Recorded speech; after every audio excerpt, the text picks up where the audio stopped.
Consider the beautiful land you so vigorously defend. Picture it reduced to ash at my whim. Consider the fate of your women. Clearly, you don't know our women. I might as well have marched them up here, judging by what I've seen. You have many slaves, Xerxes, but few warriors. It won't be long before they fear my spears more than your whips.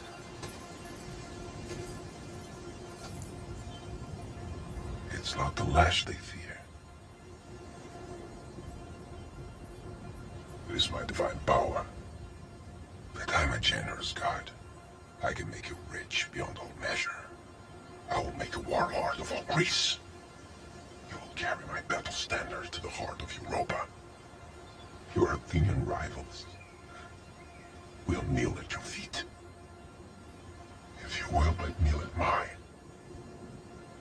You are generous, as you are divine, O King of Kings. Such an offer only a madman would refuse. But the idea of kneeling, it's, you see, slaughtering all those men of yours has left a nasty cramp in my legs, so kneeling will be hard for me. There will be no glory in your sacrifice. I will erase even the memory of Sparta from the histories. Every piece of Greek parchment shall be burned. Every Greek historian and every scribe shall have their eyes put out and their tongues cut from their mouths. Why, honoring the very name of Sparta or Leonidas will be punishable by death. The world will never know you existed at all. The world will know that free men stood against a tyrant, that few stood against many. And before this battle was over, that even a god-king can bleed. A blockbuster movie about the legendary stand of a band of Spartans against the mighty Persian army, brought to the screen by our corporate cousin Warner Brothers. The ancient tale of heroism is drawing complaints, though, from the descendants of the Persians. Let's go to CNN's Carol Costello. She's watching this for us. Carol?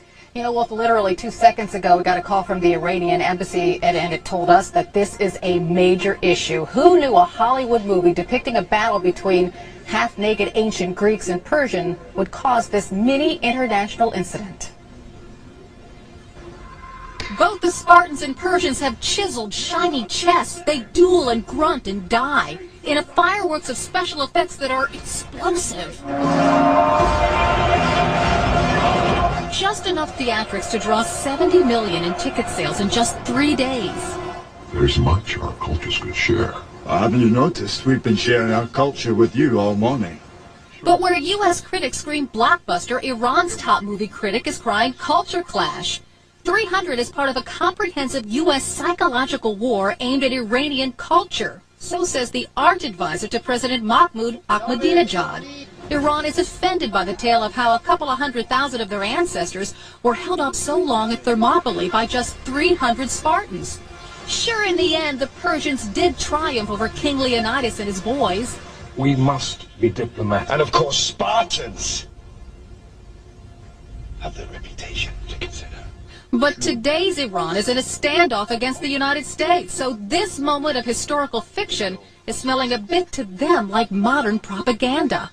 They say following the Islamic Revolution in Iran, Hollywood and cultural authorities in the United States initiated studies to figure out how to attack the Iranian culture. Certainly, the recent movie is a product of such studies.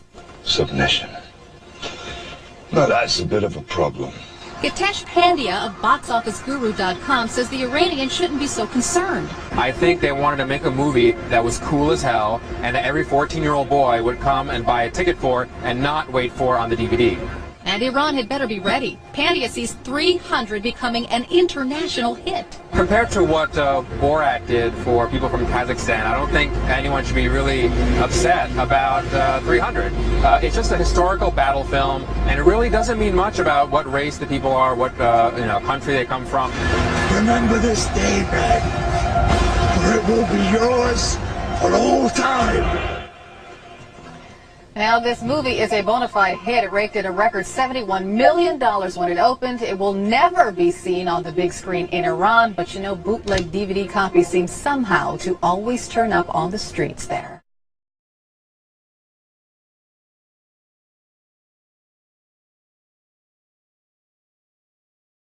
Now, Rick, you can't stop it.